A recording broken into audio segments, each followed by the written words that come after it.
Welcome to our deep dive into one of the most profound questions of all time. Did God create man, or did man create God? It's a question that has echoed through the corridors of history, a question that has captivated philosophers, theologians, and ordinary individuals for millennia. From the dawn of civilization, humanity has grappled with its place in the cosmos. We've looked to the heavens, searching for answers in the stars, and we've delved into the depths of our own minds, seeking understanding within. The origins of our universe, the spark of life, the nature of consciousness. These are all mysteries that continue to fascinate and elude us. And at the heart of it all lies this fundamental question. Is there a divine architect, a grand designer behind it all? Or is the universe and our existence within it simply the result of chance and natural processes? Join us as we explore various philosophical perspectives on this age-old debate, a journey into the heart of existence itself.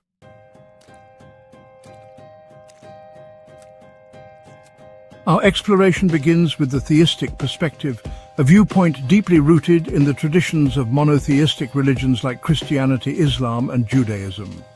For those who embrace this view, the answer is clear. God, the ultimate creator, brought forth the universe and all that it contains. God in this view is not merely a force or an energy, but a conscious, intelligent being, existing outside of time and space. He is the first cause, the unmoved mover, the one who set the cosmic wheels in motion. And what of humanity? We are told that we hold a special place in God's creation, made in his image and likeness. We are endowed with reason, with a moral compass, with the capacity for love and creativity. We are, in a sense, reflections of the divine, sparks of the eternal flame. This perspective offers a sense of comfort and purpose. It suggests that our lives have meaning, that we are part of a grand design, and that our ultimate destiny lies in the hands of a loving God.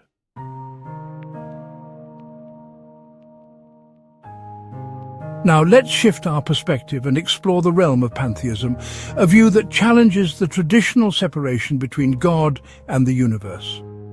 For pantheists, there is no distant creator residing outside of creation. Instead, God is the universe itself, and everything within it is a manifestation of the divine.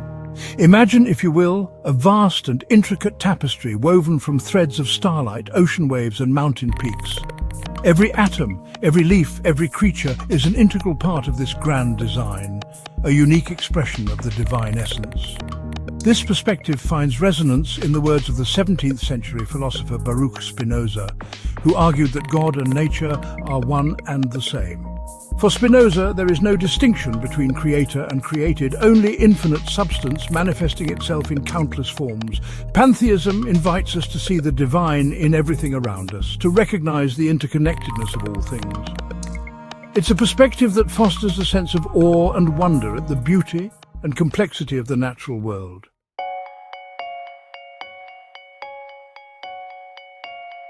The deist perspective offers a distinct take on the relationship between God and humanity. Imagine, if you will, a master clockmaker meticulously crafting an intricate timepiece. Each gear, each spring, perfectly placed, set into motion with a gentle nudge. This, according to deists, is akin to God's role in the universe. He is the architect, the grand designer, who set the cosmos in motion, establishing the immutable laws of nature that govern its every operation. But once the pendulum began to swing, the clockmaker stepped back. The universe, in this view, becomes a self-sustaining mechanism, ticking along according to its inherent design. God, though the ultimate cause, remains distant, an observer rather than an active participant in the daily affairs of his creation. This perspective resonated with thinkers like Voltaire and Thomas Paine, who championed reason and empirical observation as paths to understanding the world. They saw evidence of God's handiwork in the elegance and order of the natural world, but found little need for divine intervention or revelation.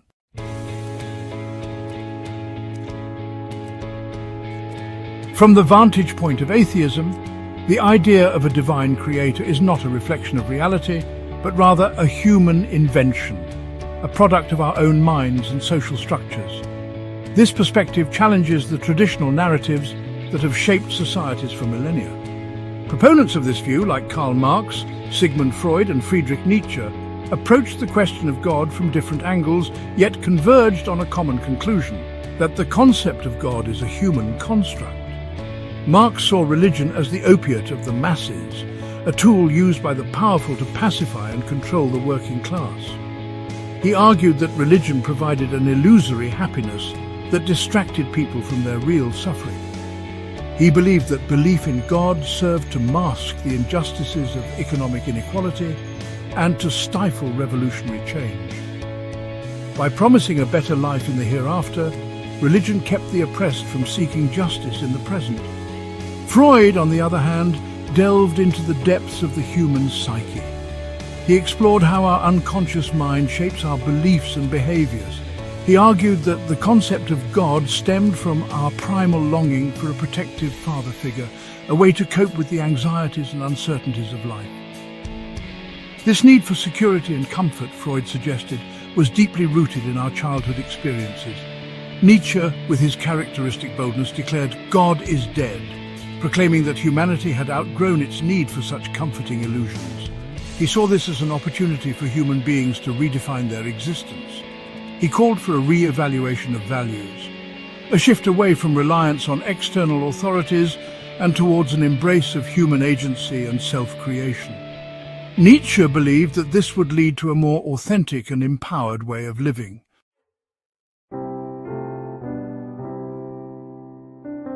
Existentialism, a philosophy that gained prominence in the wake of World War II, plunges us into the heart of human experience, confronting us with the often discomforting realities of existence.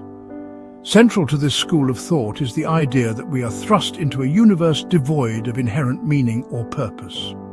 There is no grand plan, no divine blueprint, no preordained path. We are born into a world that is fundamentally indifferent to our hopes, dreams and anxieties. This realization for existentialists is not a cause for despair, but rather a call to radical freedom and responsibility. It is an invitation to embrace the freedom to shape our own destinies. Thinkers like Jean-Paul Sartre and Martin Heidegger argued that it is precisely in the absence of external meaning that we discover our true potential. We are free to define ourselves, to create our own values, and to live authentically. We forge our own paths in a world that offers no guarantees and imposes no limitations on our choices. God, in this context, is not a being to be discovered or disproven, but rather a construct, a product of our own making, a reflection of our need for meaning. We invent gods, according to existentialists, to fill the void left by the absence of inherent meaning, to give us a sense of direction in an otherwise indifferent universe.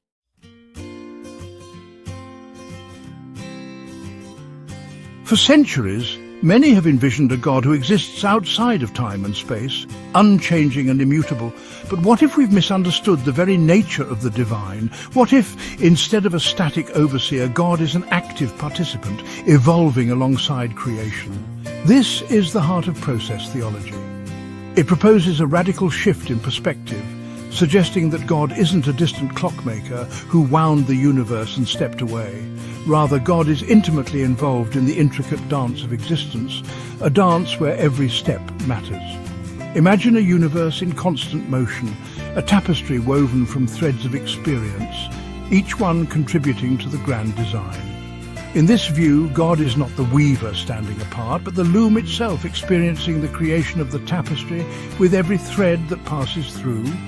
Process theology invites us to see God not as a finished product, but as a being engaged in an ongoing process of becoming. And just as we humans grow and change throughout our lives, so too might God be transformed by the very act of creation.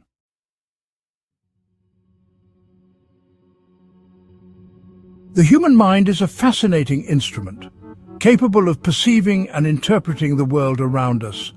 But what if our very perception shapes the reality we experience? This is the essence of phenomenology, a philosophical approach that explores how phenomena, including our experience of God, are constructed by the human mind. Thinkers like Edmund Husserl, the father of phenomenology, argued that our consciousness is always intentional, always directed towards something. In this view, God is not necessarily an objective being existing independently of us, but rather a phenomenon that emerges from our subjective experience. It's about how we experience the divine, how it manifests in our thoughts, feelings, and perceptions. Our understanding of God, therefore, is not solely based on external evidence or revelation, but also on our internal world, on how we interpret and make sense of the universe and our place within it.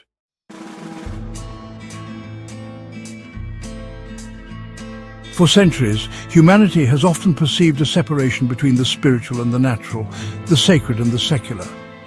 This dichotomy has shaped our understanding of the world and our place within it, often leading to a sense of disconnection from the natural environment. But what if the divine is not separate from the universe, but rather woven into the very fabric of existence? What if the sacred is not something distant and otherworldly, but something that permeates every aspect of the natural world around us? This is the core idea behind religious naturalism, a perspective that finds the sacred within the natural world. It invites us to see the divine in the intricate patterns of a leaf, the majesty of a mountain, and the vastness of the cosmos. It seeks to bridge the gap between religious experience and scientific understanding, recognizing the profound interconnectedness of all things. By doing so, it offers a holistic view that integrates our spiritual and intellectual pursuits. Thinkers like Loyal Rue, a prominent voice in religious naturalism, argue that our sense of awe and wonder when we encounter the vastness of the cosmos or the intricate complexity of life is not merely a subjective feeling, but a recognition of something truly profound. This perspective encourages us to embrace our emotional responses as valid and meaningful. This sense of awe, they argue, points to a deeper reality, a sense of interconnectedness and interdependence that binds all things together. It is a call to recognize the sacredness in the everyday and the extraordinary alike. It's a recognition that we are part of something much greater than ourselves, a vast and intricate web of life. This understanding fosters a sense of responsibility and stewardship for the natural world.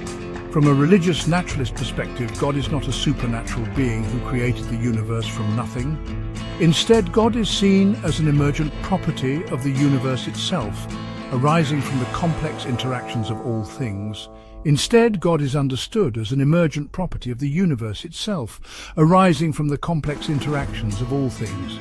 This view challenges traditional notions of divinity and invites us to see the sacred in the natural processes that sustain life. Just as consciousness emerges from the intricate workings of the human brain, religious naturalists propose that a sense of the sacred, a feeling of transcendence, can emerge from the intricate web of life on Earth and within the vastness of the cosmos. This emergent view of divinity is both humbling and inspiring. This emergent God is not a being with human-like characteristics or who intervenes in human affairs. Rather, it represents the fundamental unity and interconnectedness of all things, the awe-inspiring beauty and complexity of the natural world.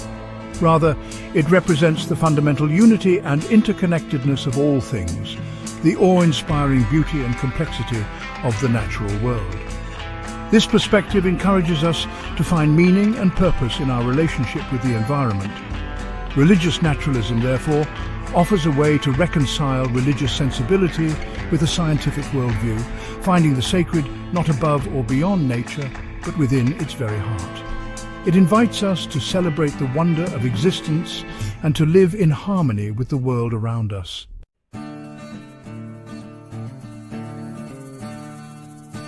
From the theistic belief in a divine creator to the atheistic view of God as a human construct and the many perspectives in between, we've journeyed through a landscape of thought, wrestling with one of humanity's oldest and most profound questions. Did God create man, or did man create God?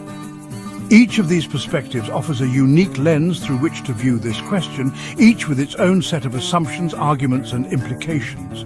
And while there may never be a definitive answer that satisfies everyone, the very act of exploring these ideas can deepen our understanding of ourselves, our place in the universe, and the nature of belief itself. Ultimately, the answer may depend on your own worldview and beliefs, on your own personal search for truth and meaning. What resonates with you? What makes sense of your experience? Thank you for joining us on this philosophical journey. Don't forget to like, share and subscribe for more thought-provoking content. Peace and love to